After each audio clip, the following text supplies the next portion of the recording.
Live from WRAL News Headquarters in Raleigh, your number one source for local news. WRAL News, coverage you can count on. Police searched the home of a Charlotte man linked to the disappearance of Alicia Watts. We'll share video from that scene and the next steps for the Watts family. And the heat index has already soared past 100 today. I'll let you know when it could reach numbers closer to 110 coming up. Also, Cary could soon welcome a new child care facility. Who would benefit from the 10,000 square foot development? The search for Alicia Watts has taken authorities to 3 different counties, including Moore County, which is where she's from. Good afternoon to you. I'm Jeff Hogan. And I'm Renee Chu. Thanks for joining us. New this noon hour, we're working to find out what authorities found when they searched her boyfriend's home. WRAL's Ken Smith joins us now to walk us through the status of this investigation. Ken. Jeff and Renee, Alicia Watts' family desperate for answers about where she could be or what's happened to her. Let's get right to that new video recorded on a cell phone of Charlotte Mecklenburg police officers searching the home of Alicia Watts' boyfriend, James Dunmore. Police can be seen going in and out of that house in northeast Charlotte. No word yet on what authorities found or if Dunmore is a suspect or person of interest in Watts' disappearance. Now, this search coming one day after a busload of Watts' family and friends made a trip to Charlotte looking for answers. Watts was last seen on July 16th when she went to Charlotte to see a comedy show with Dunmore.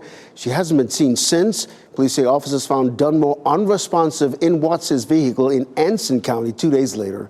Her family says the 39-year-old never made it to that comedy show, and when she didn't show up for work on the 17th, they knew something was wrong. We are working to find out more information about James Dunmore. As this investigation continues, we will stay on top of this story and bring you any new developments as they come into the newsroom. With each day that goes by, her loved ones get more and more concerned. Ken, thank you. July is on track to become the hottest month on record. The first 3 weeks broke several significant records, including the hottest day globally. We're feeling it here in the Triangle for certain. Meteorologist Kat Campbell is in the WRL Severe Weather Center with a look at today's scorching temperatures. Kat. And you know, Jeff, the heat index already above 100 there in Raleigh. A live look from the Natural Sciences Museum. It's nice and sunny outside, but boys, it is a sizzling hot day. Currently, the temperature, and it's just noon. We still have 3 to 4 hours of heating potential. It's 92 out in the Triangle with a heat index up to 104 in Raleigh as well as Durham. Feels like 99 in Fayetteville right now. Feeling like 100 in Southern Pines and South Hill. 88 degrees with a heat index of 99 in Clinton. You just can't escape the heat, really, no matter where you are. And unfortunately, these numbers continue to increase. So tomorrow and Saturday, those will be the 2 days with the more dangerous heat expected. We could get up to 103 even in Roxborough tomorrow, 108 in the Triangle as well as Rocky Mount and Fayetteville, 105 in Southern Pines, 106 in Goldsboro tomorrow. Still mainly dry tomorrow. Saturday, a small chance of a thunderstorm, but the numbers just keep climbing. 110 is our heat index potential in the Triangle on Saturday. That's really a dangerous number and would likely be the hottest we see all year long. So please take it easy as we head into the weekend. It may feel like 109 in Fayetteville and Durham, 110 in Clinton, and 109 in Rocky Mount. Outside today, we have seen the big heat with us, so we want to remind you, even though it gets worse in the coming days, still take these precautions, even starting today. Drink plenty of water, try to stay in the shade, wear light clothing, and don't ever leave your kids or pets in the car. Not much to see on the dual Doppler 5000 radar for now, but as I mentioned, our storm chances go up a little bit into the weekend. I'll have a closer look at which counties are under a level 1 threat for severe storms on Saturday coming up. Kat, thank you. Climatologists believe the intense heat is a trend that will worsen for years to come. Duke University researcher Ashley Ward said this morning that long stretches of intense heat likely will become more common. This is not an acute event. You know, typically you think about a 3 to 5 day event. We're talking about a new chronic state of being for heat season. Ward says it's possible this summer could be the coolest for the rest of our lives. Well, people can find some relief from the heat at cooling stations in Wake County. The county's Health and Human Services centers and regional centers will be open today and tomorrow. They will be open until 5:15 p.m. Public libraries will also be open today through Sunday during normal business hours. A big child care center could be coming to Cary, not far from the future Apple campus. WRAL's Brian Schrader has a look at the big decision facing town councilors right now, Brian. Jeff, we are talking about a big child care center, 10,000 square feet. Maryland-based Celebree School wants to build that facility on Green Level Church Road near Kit Creek Road. That would be less than 2 miles from the planned Apple campus, and it would be the company's first location in North Carolina. The Cary Town Council is holding a public hearing at tonight's meeting, and then they will decide on annexing the land so they can go forward with that project. Celebree officials say they plan to open, hopefully, by the end of this year. Happening right now in the WRAL Life Center, former President Donald Trump's attorneys are meeting with prosecutors as a potential federal indictment looms. The lawyers who met with special counsel Jack Smith were told to expect an indictment. Trump announced last week that he received a letter notifying him that he is the target of a grand jury examining the January 6th riot efforts, as well as his efforts to overturn the 2020 election. Trump's lawyers hope to delay this any potential plans that the grand jury has by meeting today. Michelle, thanks. A carefully crafted plea agreement between President Biden's son, Hunter Biden, and prosecutors fell apart during a hearing. Trump-appointed Judge Mary Ellen Noreika refused to accept the terms, linking the tax plea deal to a felony gun charge. NBC's Ryan Nobles explains what's next in the case. This was, by any measure, a stunning development in a Wilmington courthouse yesterday. Hunter Biden and his legal team had expected the judge to just sign off on a plea arrangement that they'd agreed to with federal prosecutors that would allow Biden to plead guilty to 2 misdemeanor tax charges. But it became clear very early on that the judge in this case was concerned that the two sides were not on the same page when it came to the parameters of that plea arrangement. And then separately, that she was concerned that she did not want to be responsible for monitoring Biden's participation in a diversion program that would allow him to avoid a gun charge that carries with it a 10-year prison sentence. What it means now is that the two sides have 30 days to come up with a new agreement that the judge can feel comfortable signing off on. But it also enters in a whole new round of political problems for Hunter Biden's father, the president of the United States. Republicans were already insistent that they were going to continue to investigate Hunter Biden's foreign business dealings, and then by extension, whether or not there was any direct connection to the president himself. In court yesterday, prosecutors admitted that the federal investigation into Hunter Biden's business dealings is still ongoing. Now, it's important to keep in mind, while Republicans insist that there's a connection between Hunter Biden and his father when it comes to his business dealings, they've yet to provide any hard evidence that the president himself has done anything wrong. And that was NBC's Ryan Nobles reporting. The White House would not say much about the case. Republicans appear to be moving forward on an impeachment inquiry as their investigation continues. The Ohio police officer seen on video releasing his canine partner on an unarmed black man has now been fired. Do not release the dog with his hands up. Do not release the dog with his hands up. Do not release the dog with his hands up. Don't. Do not. Yeah, that body camera video shows the incident from the 4th of July. Ex-officer Ryan Speakman's dog charged Jadarius Rose after he surrendered with his hands up. On Wednesday, the Circleville Police Department said that Speakman did not meet the standards and expectations they hold for their officers. Rose was taken to a nearby hospital to be treated. He's charged with failure to comply after leading officers on a 30-minute highway chase. An Arizona teen has been found after running away from home 4 years ago. Officials say Alicia Navarro was reported missing by her family in 2019, but has now been found safe. They say she was found in a Montana town near the Canadian border and has been reunited with her family. Alicia stopped by a local police department in the area alone and identified herself. Police in Arizona will continue to investigate the circumstances surrounding her disappearance. The U.S. women's march for a third straight World Cup hit a bit of a snag in their game against Netherlands. The U.S. trailed the Netherlands 1-0 at halftime after giving up a goal early in the first half. Lindsey Horan got the Americans back in the game, though, with this second half goal to tie it at 1 apiece. And that's how the game ended. The Americans will be looking to get a win or a draw against Portugal in the last group stage game to guarantee that they advance to the next round. Portugal beat Vietnam 2-0 in a game earlier this morning. And because the World Cup is being played in New Zealand, big time difference. So the next time the U.S. women play against Portugal to wrap up the group stage, that will be Tuesday morning starting at 3. You're probably going to have to set your alarms for that one. You can watch it live on Fox 50. GalaxyCon got started today in Raleigh, giving fans a chance to meet celebrities from TV and movies. Organizers say the strikes in Hollywood will change things this year just a bit. They say all the celebrities who have committed and have been advertised for the convention will still appear and sign autographs and take photos, but they will not be able to talk about their current projects, and other topics related to their work may also be off limits. Fans will also not be allowed to ask questions during panel discussions. GalaxyCon is happening today through Sunday at the Raleigh Convention Center. Next at noon, sudden cardiac arrest. It's scary enough to hear those words, but when it's a teenager, there's even more concern. The free event to make sure your kids are heart healthy to play sports. Also, as of this morning, we are seeing the highest gas prices in more than a year. The reasons behind the price hike. Plus, a weapon of mass destruction found in Holly Springs. At 12:30, we'll have a live report on what's next for the man arrested.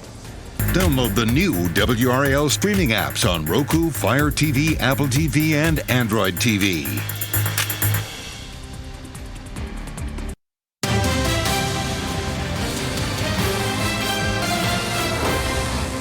A cardiac arrest can happen quickly and without warning, and it's not just in older adults, as we saw with 18-year-old Bronny James suffering a cardiac arrest this week. LeBron James' son is recovering, but news of a medical emergency striking a young, seemingly healthy athlete raises concerns for parents whose kids play sports. That's why Wake Med will host an EKG screening event called Sport Fit Heart, especially for tweens and teens.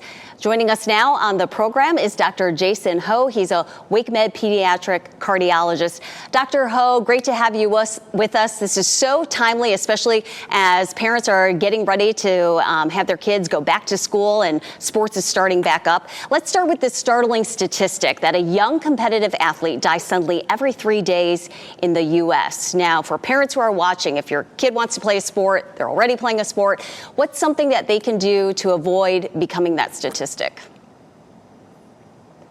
Well, hopefully the kids are honest with their parents if they have any symptoms, things like chest pain, shortness of breath, abnormal heartbeats with exercise especially.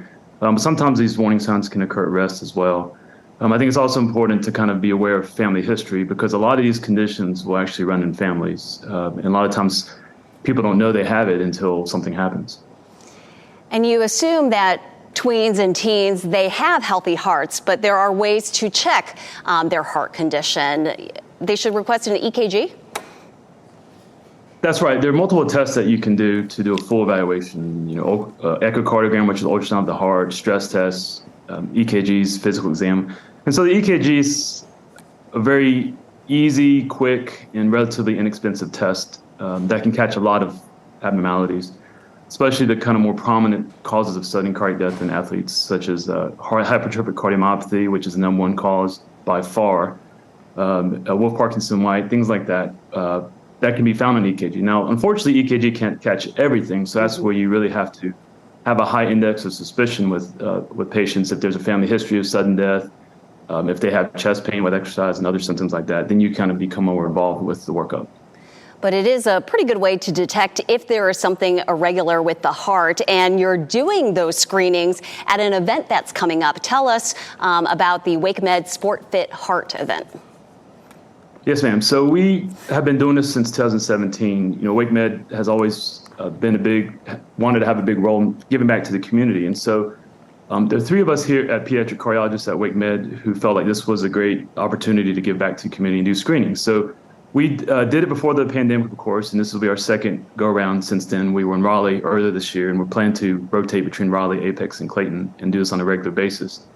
And the timing is more than coincidental. We know that school's starting up soon, and kids will be going back to sports and need clearance. And so this will be a nice opportunity for parents, free to the community to come and bring their children to be screened. The way it involves is the patient and their parents will come in, and there's a questionnaire that they'll answer. Things like, have you ever been told that you have a murmur? Have you ever had chest pain with exercise? Have you ever had any abnormal heartbeats? Is there any family history? Things like that. And then we'll do an EKG and take a look at it. And usually, thankfully most of them normal. We reassure the families. We also have ultrasounds available, so we can do a quick couple pictures on the echocardiogram to see if we see an EKG is abnormal or suggests an abnormality. We can check real quick, and if obviously there's something abnormal, we'll actually bring them back to clinic and restrict them until so we can do Dr. Ho, this work. is for kids ages 11 through 18, free heart health screenings there Thursday, August 17th. And if they're not able to make it, perhaps they can ask their doctor about getting a screening if they're playing sports. Dr. Jason Ho with WakeMed, thank you so much for talking to us about this and for letting parents know about this event. Sure, thank you for this opportunity. And so important. Here's a good reminder and a happy ending so far. Damar Hamlin getting ready to return to game action just months after he suffered cardiac arrest on the field. Hamlin was full go in practice yesterday, the first day of training camp for the Buffalo Bills.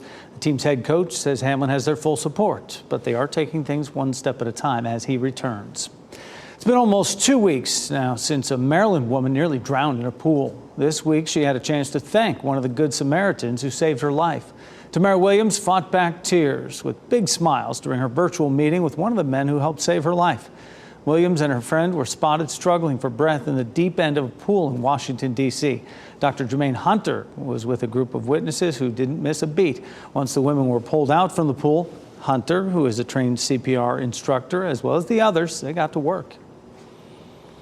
Wanted to really say thank you, because I know that those first initial compressions were really what saved our lives. So I'm just so grateful to you.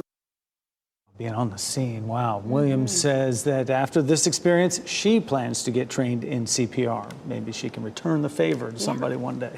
So important to have those life-saving skills. And so many folks are going to be at the pool today on this hot scorcher of a day, right? No question. Need to be anyway. Kat Campbell's in the WRAL Severe Weather Center, headed towards the weekend. Oh, yeah. I mean, when you walk outside today, it is just like you are melting. You kind of have to turn on the car, turn on the air conditioning, and then wait it out for a few minutes before you can even get in. And this weekend, these numbers just keep climbing. The humidity climbing, the temperatures climbing, and therefore the heat index as well. 98 is our forecast high tomorrow. We had 97 yesterday, and that's what we're forecasting today. And yesterday, the hottest day so far this year, but we're probably going to beat that by Friday and Saturday, up to 99 on Saturday. Still not pulling the plug on going with 100 just yet. And that's because I think we have a slightly better chance of storms on Saturday. And then Sunday, we're up to 95 degrees for the high. Futurecast, let's take a look at what to expect for your weekend. I know a lot of folks want to plan your weekend. Maybe you want to head to a lake or pool and you're curious about rain. For Friday, just a small chance tomorrow that we would see a quick shower or storm pop up. It's a slightly better chance than today. Saturday, it's still a relatively low chance of storms, but I do think that we will see a few isolated storms firing up on Saturday, and the better chance of storms would likely come on Sunday with this front moving in. Some scattered thunderstorms could fire up in the evening. Now, that's a low resolution model, so I think it looks more dramatic than what the radar will really look like, but you get a better idea that there would be more activity Sunday compared to Saturday. Still, even though the chance for storms is relatively low on Saturday, any storms that develop in that really, really hot and humid environment, it's all energy that's around in the atmosphere. So those could intensify. Damaging wind gusts will be possible. And that's why there's a level 1 threat just north of the triangle up into Virginia on Saturday. And we'll be monitoring that potential quite closely. Satellite and radar showing some clouds off just west of the mountains. Here locally, high pressure is in control. So things are pretty quiet here at home so far today. We have seen a few pop-up showers closer to the coast today. But the big story is, of course, the heat. And there are heat advisories, even excessive heat warnings there in that magenta color where it feels like 114 in parts of the Midwest. We expect at least parts of our viewing area will be placed in a heat advisory tomorrow. So check in for an update on our evening news starting at 4 o'clock. Typically, if we see heat advisories issued, those are issued around that 2 to 4 p.m. time frame. So we'll have an update for you. I certainly would think we would have a heat advisory for the area on Saturday, especially given that we could get up to 110 for the heat index. I mean, these are dangerous numbers even here in North Carolina. So take it easy this weekend. Take care of yourself and others in this heat. Once we get to next week, I do have some good news for you. Low temperatures back in the 60s, and that's a sign it's a little bit less humid next week and a little bit less hot. It's going to be feeling pretty good, 88 degrees on Tuesday. We'll take it after this heat wave. Kat, thank you. If you don't function your best in these hot temperatures, you are far from alone. WRAL Data Trackers looks at a new trend showing worker and employee productivity dropping as temperatures climb higher. The billions of dollars it will cost our economy. Tonight at 6. And at 5:30, local high school students have created a cancer testing device that doesn't require a doctor visit. We'll explain how this group is working to save countless women's lives and how it works. Plus, still ahead this noon, the new social platform X is requiring more payments upon gold status. Coming up, how that change will affect advertisers using their services. And manufacturers are reinventing wheels for electric cars. Just ahead, we'll explain the changes and the effect on our environment. You may notice a higher price at the gas pumps today. This week, we are seeing the highest jump in gas prices since June of last year. WRAL's Kelsey Coffey explains the reason behind the surge. Over the past 3 days, we've seen the biggest overnight price jumps in over a year. We're at a Shell station on Six Forks Road in Raleigh where gas is $3.49 a gallon. That's right around the state average that AAA released earlier this morning at $3.50 a gallon. Average gas prices nationwide have spiked 11 cents in the past 72 hours. Drivers haven't experienced anything like that since last June. Patrick DeHaan with Gas Buddy says drivers should brace for even higher prices next month. Hurricanes that target areas like Texas and Louisiana, that could cause prices to go up even more dramatically if there is a major hurricane that heads for those areas in August, which is really when the peak of hurricane season begins. But there is some good news. DeHaan says that we should see those prices go down by October or November. Till then, you'll just have to find those bargains. If you're looking for the cheapest prices in your area, head to our website, WRAL.com, and search for Fuel Tracker. Kelsey Coffey, WRAL News in Raleigh. And let's take a look at the gas price averages released by AAA this morning, showing the national average $3.71.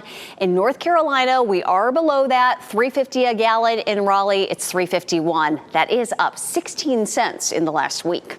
Meta is reporting heavy losses in its high-tech ventures. The parent company of Facebook and Instagram reports it has lost more than $21 billion since the start of last year. The deficit extends from Meta Reality Labs that make virtual and augmented units like Meta Quest 2 and Quest Pro headsets. Meta says additional losses are expected as they try to balance product development. The new Twitter X continues to evolve as it now tracks how much advertisers are spending. The company is now requiring new payments for advertisements, or a re-verification fee may happen. The platform wants advertisers to pay nearly $1,000 a month to maintain gold status. X also plans to drop ad prices by 50% through July 31st to help the site regain declining revenues. We want Travis home. We want him well. We want to make sure he's safe. The family of a U.S. soldier pleads for his safe return from North Korea. Plus, we've done stories about tiny homes being used as vacation rentals or for people who are experiencing homelessness. But some people say they could also be the solution to the housing crisis. We'll talk about that as well as take a look at your winning lottery numbers.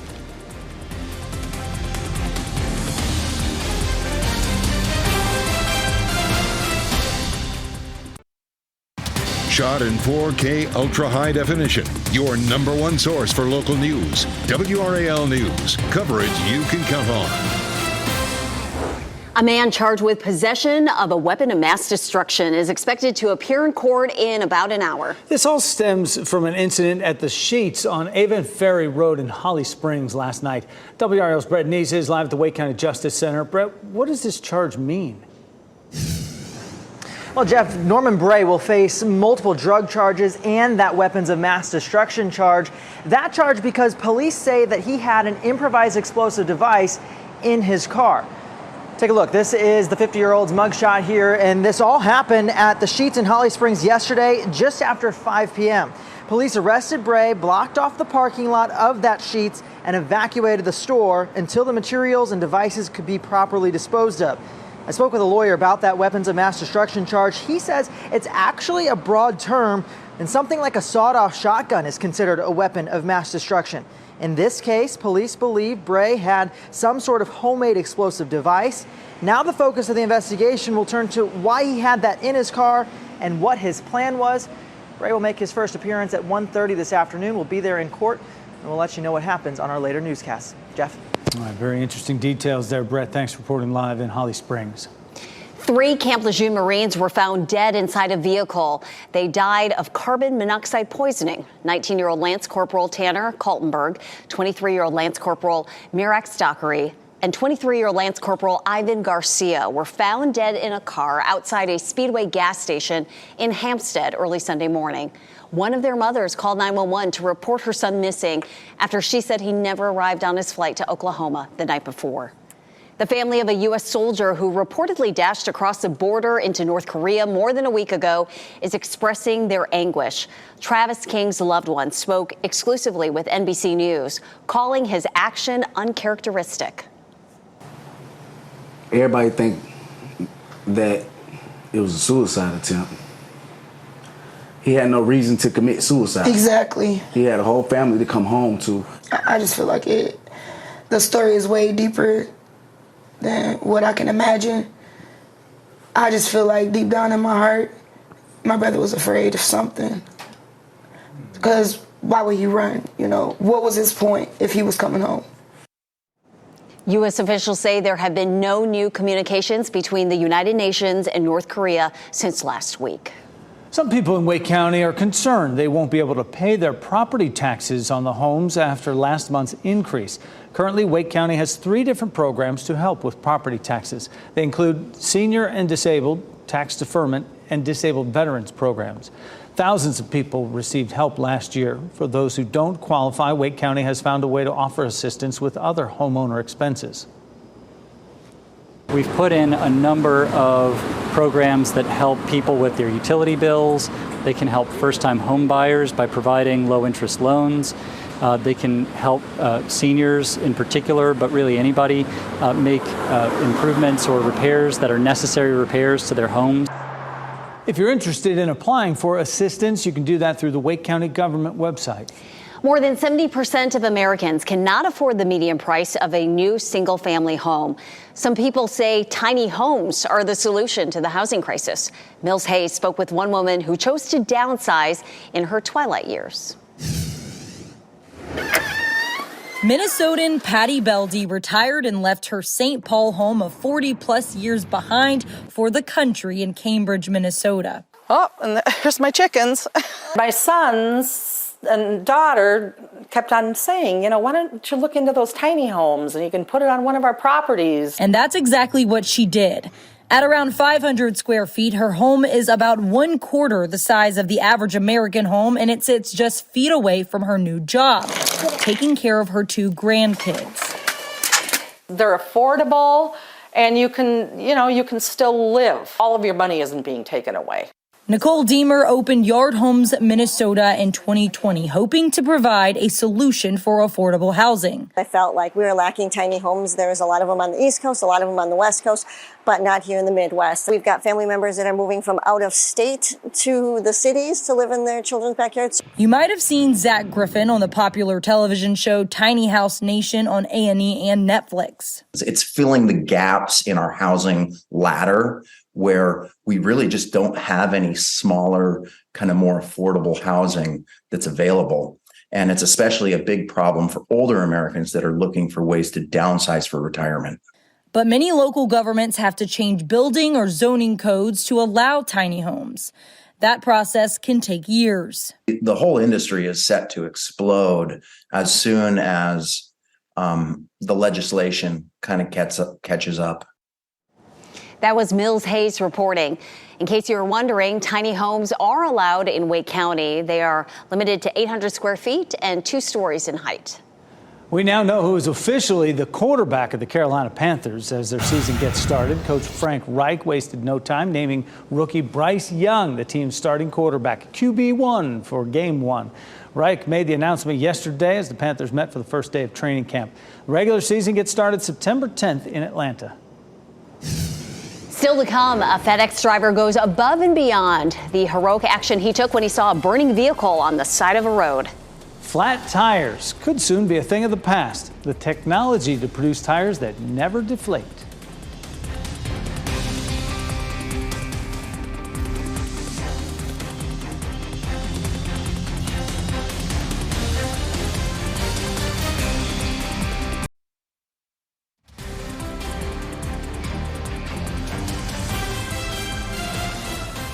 We welcome you back with this beautiful shot in Anger. Good afternoon to you. It is hot, 91 degrees there right now. It's hot all over the triangle. As you watch WRAL News, available on Hulu and the WRAL app on your TV or streaming device. Take a look at this surveillance video showing the moments a truck crashed right through that Clayton tire shop. Employees say they're glad everyone was able to walk away alive. A red pickup truck swerved off the street into a ditch and then directly into Rockside Tire Shop. The driver and a store employee were both injured. The general manager says the employee is recovering. They were sitting right here and they saw the truck coming, and of course they hollered, "Get out of the way," and one of the boys didn't get out quick enough, and one of the tires clipped his right leg, I think, and he's in some pain, but he's going to be okay maybe Monday or Tuesday next week. GM Harry Edwards hopes to have the tire shop back open by the first of the week. Store employees say this incident stresses the importance of paying attention when driving. A FedEx worker in California is being praised for saving a man from a burning vehicle just moments before the vehicle explodes. The employee noticed a burning vehicle on the side of the highway right before 3 a.m. yesterday. A guardrail pierced through the driver's side of the sedan, and the man had a serious leg injury. Instinctively, the FedEx driver jumped out of his truck and pulled the driver away from the flames. If I was hurt, or my family or her or anybody, if it looks like there's some way that you might need to help somebody, why not stop and help them? If you ask, he won't call himself a hero. He says he's simply someone doing the right thing. I want that guy on my side. A company in LA is revealing a new tire that it says will never go flat, and it'll help reduce pollution as well. How these tires made of metal mesh could soon help lunar rovers carry out missions in space. Plus, it looks like a hairy pig without a snout, but it's actually native to South America, where these pups now call home after the break.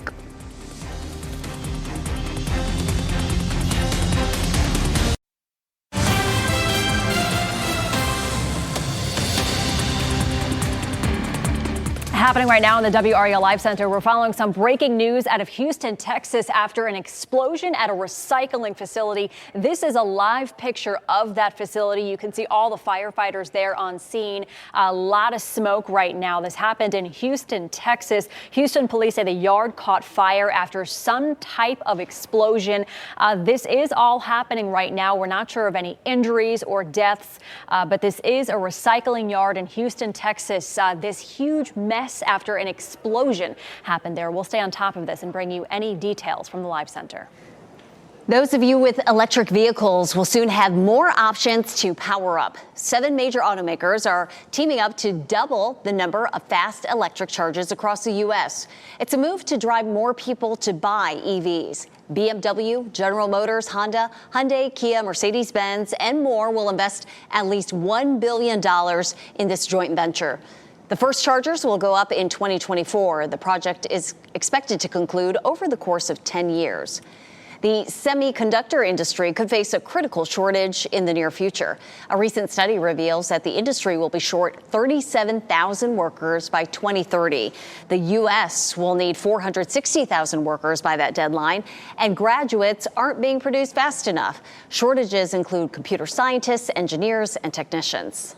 With more auto companies putting greater emphasis on the manufacturing of electric vehicles to help lower our impacts on the environment, the tires that they'll drive on in the future are also getting a sustainable makeover. Ted Lindner explains the closer look at the airless tires one company says will never deflate. Imagine never having to replace your tires ever again. It might seem like a cost-effective and sustainable dream, but Los Angeles-based The Smart Tire Company says it's closer to becoming a reality than you think, all thanks to its airless tires. We're trying to really change the world. The inside of the tires are made from a special material called shape memory alloy. It's a very flexible, lightweight metal that's elastic like rubber but strong like titanium. So you can actually deflect a tire way down to the rim and it would just always bounce back to its original shape. And that means it's an airless tire. Punctures don't matter. It would never ever get a flat, so your tire can last the life of your vehicle. But while the metal interior is encased with rubber to give vehicles grip on the road, these tires use less rubber than traditional ones. It's going to be one of the first retreadable tires. So the only thing you have to change is the tread. Meanwhile, with the popularity of electric vehicles expected to increase over time, heads at the Smart Tire Company say their tires are better suited for these driving machines. Being that electric vehicles are much more heavier, it makes the normal tires now wear out quicker. So using shape memory alloys as a structural element, it actually has a heavier weight carrying. They look pretty neat, too. It's Ted Lindner reporting, and before those tires become commercialized, the company is expected to release an airless bicycle tire next spring. And it's also working with NASA for lunar rovers. NASA thinks it will use them on the next mission to the moon. Tires that never deflate? I can roll with that. At what cost, I wonder? You know, keep them for a lifetime. We'll see.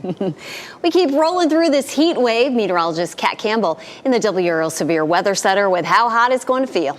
And you know, a lot of people are just trying to figure out a way to stay cool this weekend. I know a lot of people are going to be headed to the pools, the beaches. Maybe the mountains would be a good way to escape the heat.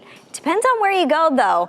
Even Asheville, 92 on Saturday with a heat index factoring in closer to the mid to upper 90s in parts of the southern mountains. Grandfather Mountain, some of the higher elevations you might get in. A little bit of luck there, 78 degrees is the high on Saturday. And that sounds great compared to our 99 here locally. There will be a better chance for a few summertime storms in the mountains. And that's because the mountains, because of the terrain, really help to lift the air and trigger some of those storms that develop.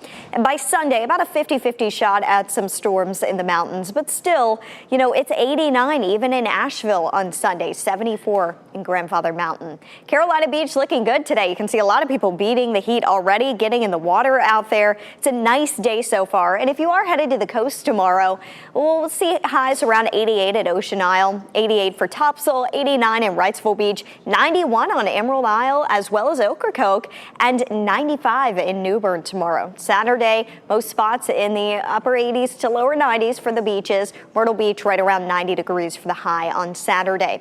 A beachy breeze will help out a little bit out there. Check in for an update, though, this afternoon. We'll hear from the National Weather Service offices at the coast, and they will have the official rip current forecast. And we know that's important. A lot of people are going to be getting in the water to cool down this weekend. But, I mean, look at our water temperatures right now. These are buoy temperatures that are reporting. And, you know, the water temperatures around the mid to upper 80s. So it is bath water.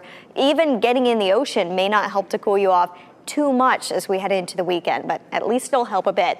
We're keeping an eye on the tropics with ocean temperatures, the sea surface temperatures that warm. That's a concern. August, September, typically the peak of hurricane season, especially by mid-September. And the system that we're watching now, it really doesn't look like much on satellite. But by the time we get to the early part of next week, early to middle next week, when it's in this region, it's got about a 40% chance of developing. I will say it's going to struggle a bit with some Saharan dust that's moving across the Atlantic. That's the one limiting factor that it may be running into. Otherwise, the ocean temperature is very warm. So still, the European model as ensembles and the American model do show the potential that this could at least become a depression, but the trend has been to keep it away from the U.S. Our 7-day forecast, the big story, of course, is going to be the heat. High temperatures in the mid to upper 90s through the weekend with a heat index in the triple digits. Early next week, our highs fall back into the upper 80s to lower 90s, and I think we'll be ready for a little bit of a break by then. We sure will, Kat. Thank you. The countdown is on for Beyonce's arrival in the Queen City. But before fans join the Renaissance tour, we do have an important update. And here's a look at the winning Powerball numbers. 3, 16, 40, 48, 60. The Powerball is 14. The Power Play is 2.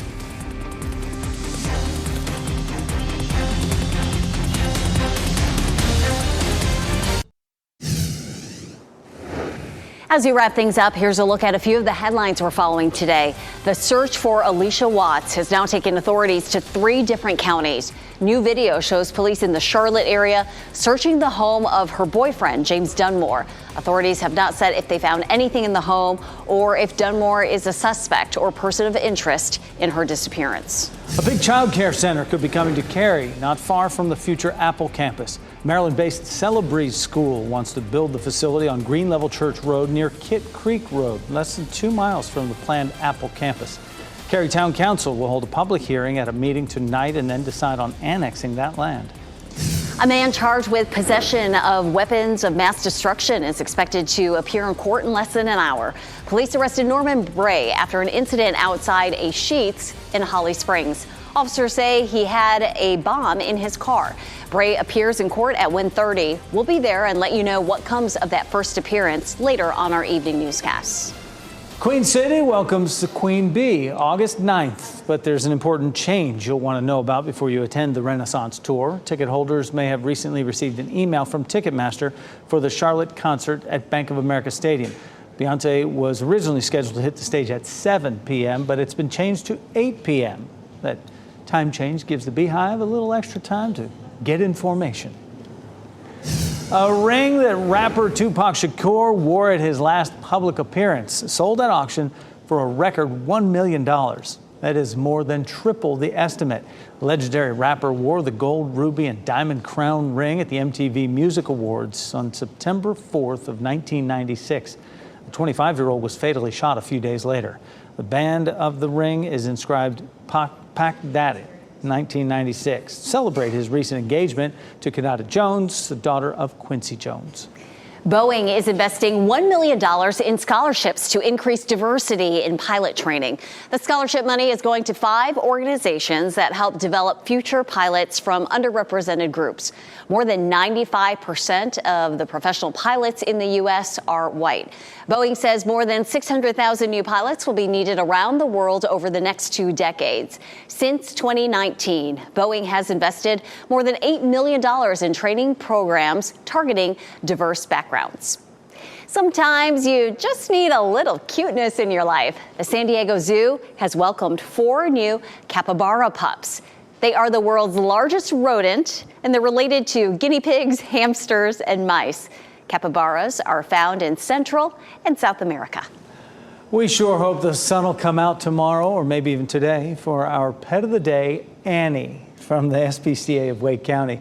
This 6-year-old spayed female short-hair cat is looking for a family she can give all her love. She was told she has lots of personality. Her big round face and soft fur are the cherry on top.